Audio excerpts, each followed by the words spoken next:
Good morning, তোমরা সবাই কেমন আছো? আশা করি সকলেই ভালো আছো। আমার ছোট্ট একটা মিনি ব্লগে তোমাদের ওয়েলকাম।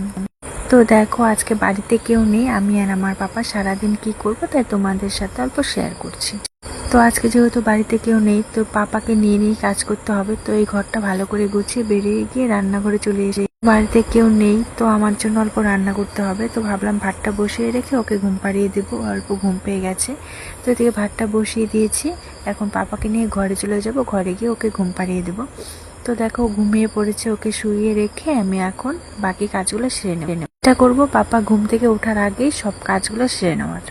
তো এদিকে দেখো ভাতটা হয়ে গেছে, এখন ভাজিটা বসিয়ে দেবো। আর এখানে একটু মাংস এনে রেখে গেছে, তো মাংসটা রান্না করে ফেলেছি।